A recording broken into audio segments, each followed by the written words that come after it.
Yeah. What's up? What's cracking, lacking people? What's happening? I go by the name of DJ Mambo the King, and welcome to the Drive at 6 at High Drive FM.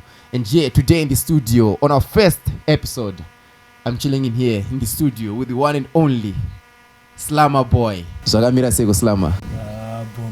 Boy rezese. Silver Weeks. Aiwa, lo kimdara tukuda ka vibe ka mukitonge nasi makaneta. So what's happening maize? Aiwa, kakodas.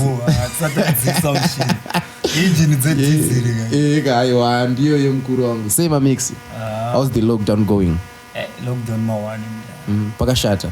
Arikubatika ere mangoma. Paka ipa mangoma arubatika but ma shows can't get. Menye yekuti vanhu havasikunzi vafambe vaungane. Wasitombodiwa zvese hatisitombodiwa isisitombodiwa.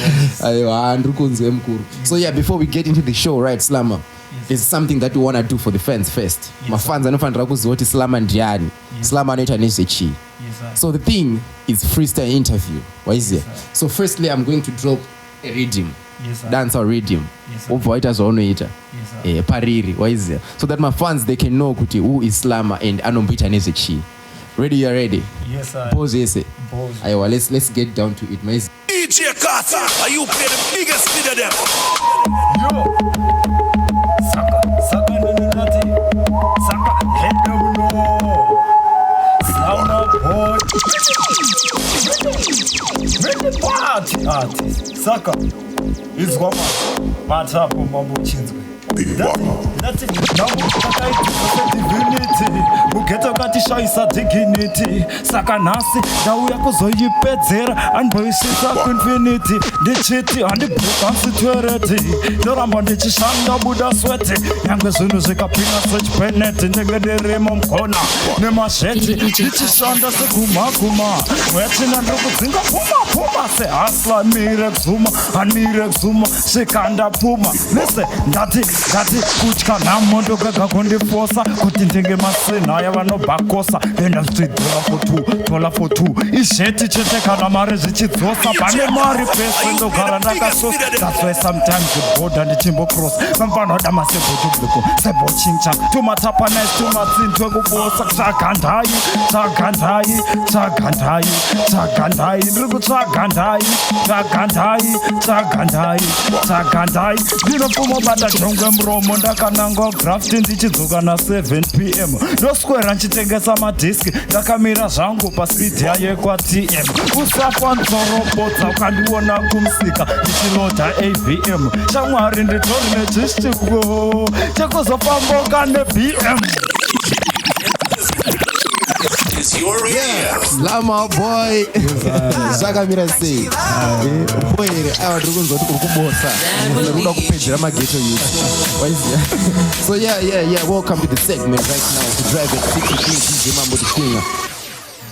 Saka rikuti Slama rakazobva kupi? Rakuti Slama mudhara kwarakabva way back. Funga kuzi 2006-5 ikoko. Right, I was a big fan of Sniper. Na Stan. Saka inini pandakatanga zvekutoimba. Ndakatozvipa kuti zita rangu rofana kutanga na S. Saka wakaona Slama is a combination yevanhu two iwawo. Saka I was in between. Pakati nepakati. Pakati pavo pandabatanidza mazita avo pandati but inini, I like to slam this one. Slam the door of another vara zvangu, so I have to be the slam. You have to be the slam. Opa vara do opa vara vamwe kunzi. I have to slam it. Aiwa, and so Slama, I remember back, I think it was around 2020, from 2013, 10 to 13. Pane pawakamboya ku, I think 4 wars, if not 4 wars, kwa mtari kunoko wakauya pane namba rimwe rwakarowa so. But namba iroro ndakuti ndichiri dhiba. But that was a hit. Namba iroro. That was a hit. Namba rakapisa rekuti Slama vanhu vakatanga kuzoti nokuna Slama. Namba ndoroziva. Uriketa. Rinonzi day by day. Day by day. Aiwa chimboro kaka freestyle pijana. Vanhu vambonzwi day by day.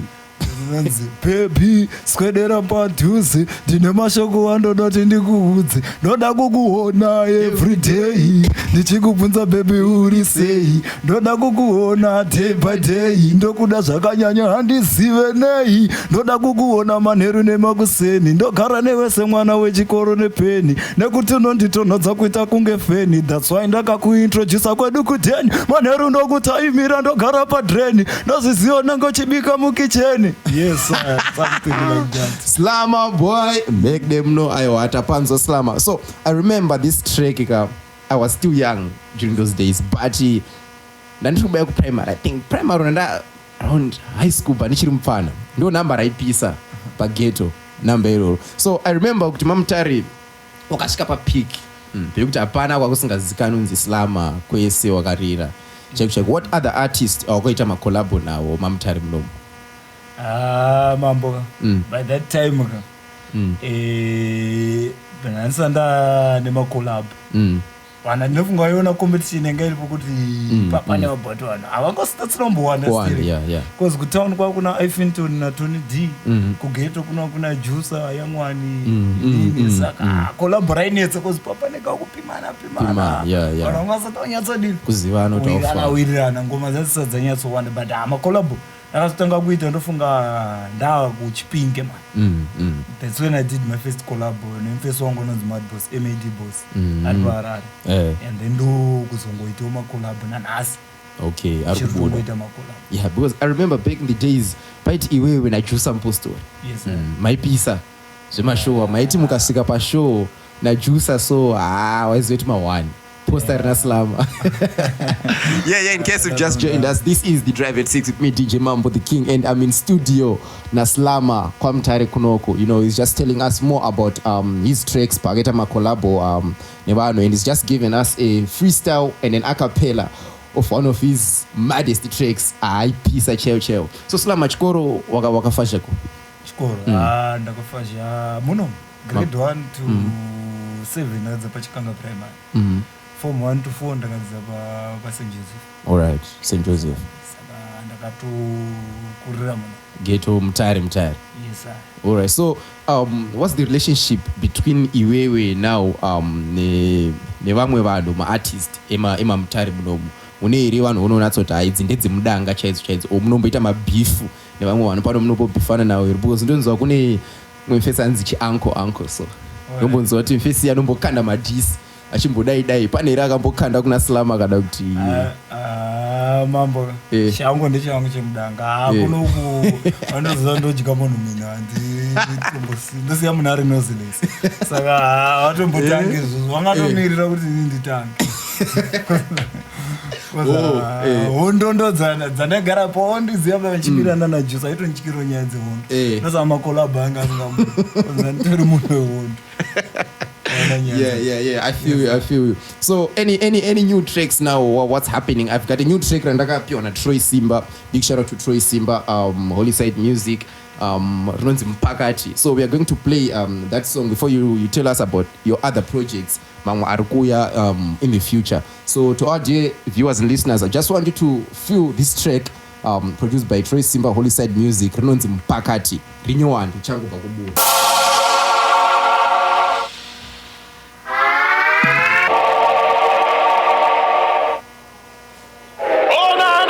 Side.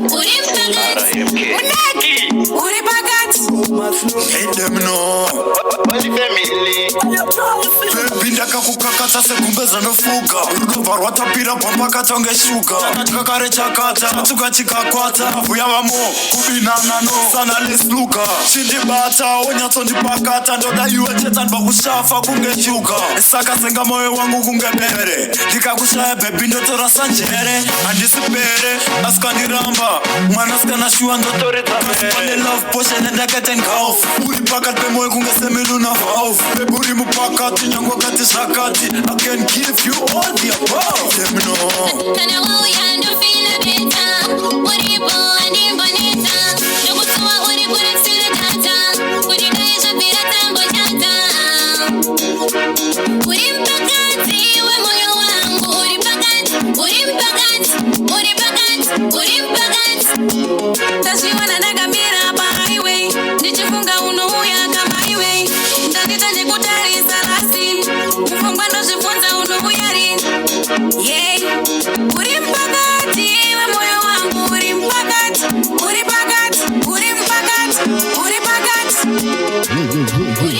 marifila katrack rinonzi Mpakati, produced by Holy Family, Troy Simba, riku feature Slama and various artists. So Slama, tell me what motivated you guys kuti muruwe number iri Mpakati? What had happened? Chichakaitika chikaitika pakamambo ndoironzi kushanda kwamwari because nini nemufana wangu Troy dzangoti atigadzire beat pane track rendaida kutotsemura ipo but ndakatozotongoona rapakatwa akadzoka ratopakatwa chorus ndikati sezvo zvarapakatwa handingachingoitawo futi Mpakati pakati tobva taenda kudini sezvo tiri kutry kuda kupakata mukombe tapakata zvese cause Mpakati unopakata zvese rapakata zvese. So I hear kuti pane mamwe maartist wana Inky V aripo, then there is Jali and Chantaman. Do you plan or intend to have mama collabo mamwe futhi with these artists or inzozi mambo open for collabos? Open for collabos. Like Zimbabwe.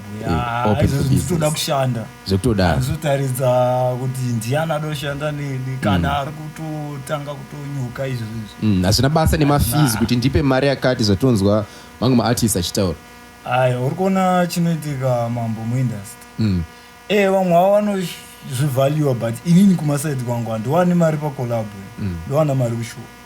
Saka vamwe vedu ndikutaura zvangu zvemalocal artist kushanda havadi vanotoshanda ivo saka vanashanda kuda collabo oda kutoti kubhadharisa collabo it's like a calling hazvi unozati pane panoti ini ndoita collabo I feel kuti apa panoblenda nenga asi ukaona chiita collabo rekuti aiwa vamwe vanoita collabo rekuti ndinoda kuita collabo nani chero nyange pasina chirikulinkavanongongoti ndo pasozodzoka paya pakunzi ndipe mari yakati bcause hapana kana link connection yacho even collabo racho kwarinzwa ndokupa example yemacollabos andinonzwa ine e.g. the example raSilent Killer namufana wedu Diamond Kid icollabo but hazvisi kulinka isusu vanhu ni love nemusic totozinzikazi iri collabo irika ndere kutenga harisi collabo harisi revanhu vakafunga kuti umwe ari kuimba kungoti atore mari umwe ari kuimba nechido nekuzi ndini ndiri kuimba nebig artist saka uri kuona zvinozoita macollabo aya hazonatsi kusvika chaipo makafusion kaya nekublenda kalove kaya saka collabo kana riri collabo mese iva ine love necollabo aiwa that's word. So you can just kuma-artist ese muri kuzvinzwira collabo rofanira kuita something kwete kuti unoita rekutenga rinenge risina love music yacho haichabudi ipapo. So Slama, there's a question yanoda kukubvunza izvezvi kune chimama here kana kuti hakuna chimama? Chimama chiriko but ingoti chiri hatisati tutatora hamusamatora zekusapadini but chirikungoprepare mudhara chiri kure zvacho asi local izvezvi ari pajoza manje pajoza manje hausi kuzokwata here kuti zvaari pajoza anokwanisa kungotorwa nemamwe makudo kujoza mazindara kana watori makudo indori King Kong zomberacho Yeah, in case you've just joined us, this is The Drive at 6 on High Drive FM with me, DJ Mambo the King. I've got Slama here in the studio. Arumbochipa Zinyowani, Zaharuda Kubuditsa, and also just a brief breakdown of where he came from, Kwairo Matrix, and the people whom he's done my collabos with. So, Slama, what other future plans do you have as of now? Maybe in the next 3 years or 5 years I'll be doing this, or I'm looking forward to be working na Ningi also whom you think would these people will be very influential in music Marco, or how do you see the future for you?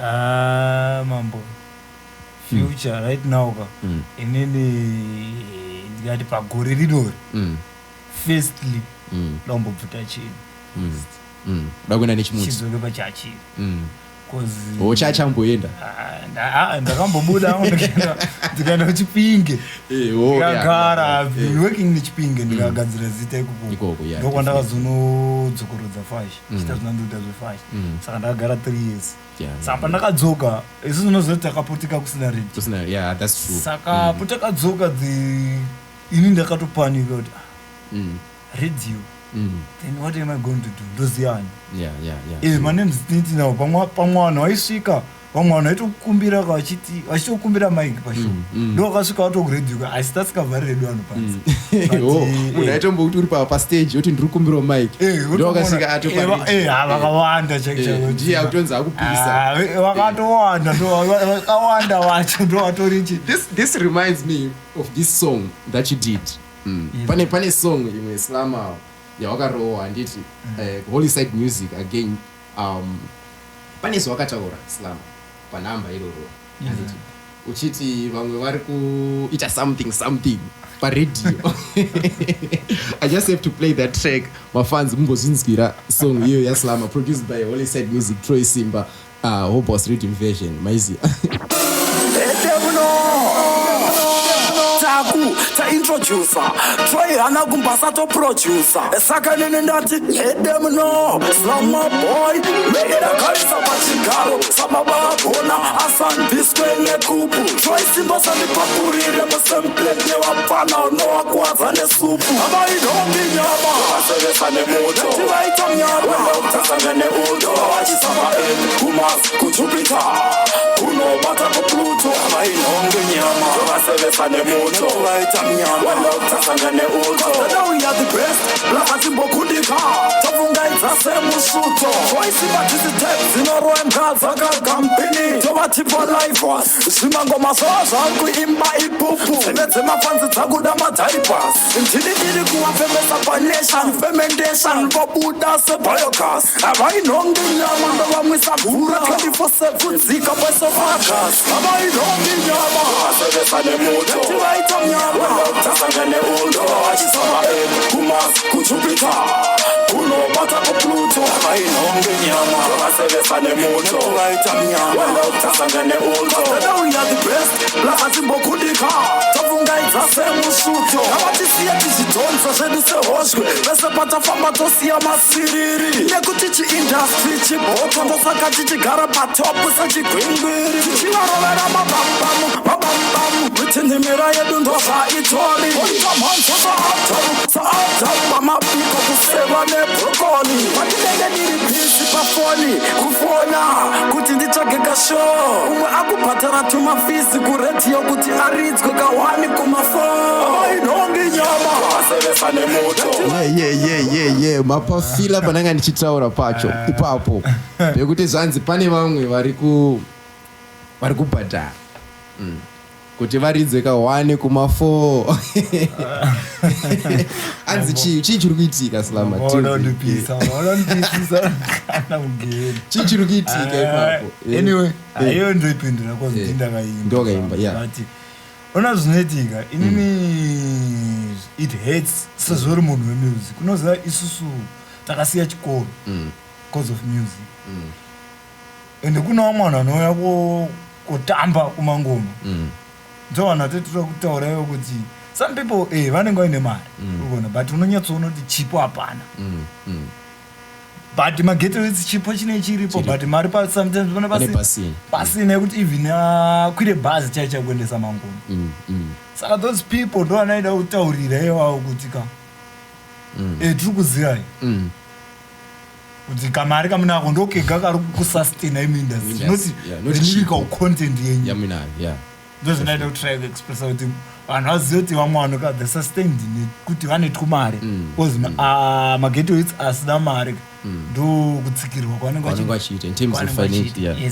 vanenge vasina mari yekuzoti vaende kuredio kwacho unoziva iwe ukasvika paredio si presentable sometime unoziva zvimwe ndo zvakatoita music yacho anonzi ari kutambisira nguva ofishi tinatsoziva kuti mageto zvinei zvakatooma asi munhu chipo chinenge chiripo sandozvona pane hava ndaida kutotaurira ipopa wakatowanzwa message and music nyama yakanaka inozvitengesa ega unoziva that's true even pasina radio vanotokutsvaga ivo kuredio kwacho kuti uri kupi ari kupi sandozvo ndaida kutaura kuti those guys they should stop that aiwa hata pafila slama tukuwaziya vari kuzikana yeah one more time. This is the Drive at 6 with me DJ Mambo the King ndina slama boy mu studio I Drive FM in case you just joined us maiziya. So before you go ndoda kuti vanhu vanokubata kupi where they can get your tracks, vanokwanisa kukubata kupi, vanokwanisa kunzwa matracks ako o vanokwanisa kuita get in touch with you social media platforms, matracks vanomabata pa audio mark here, SoundCloud here, kupi kwacho vanokwanisa kuwana right now chita kuti bata tiri kushanda under Suvibes Entertainment and Suvibes vangobata ndofunga kuti toita kama malabel but pa WhatsApp chita kuti basa personally ndoshandisa namba dzangu ne Facebook Slamaboy let them know right but Suvibes Entertainment yes it mapesa platforms yes ndo yana Silver V yes Suvibes Entertainment okay aiwa ine ma DJ akati one artist ari kundofunga kuchingori neni che all right yeah I get you. So number zacho is 0774 590 879. Yeah, that's it.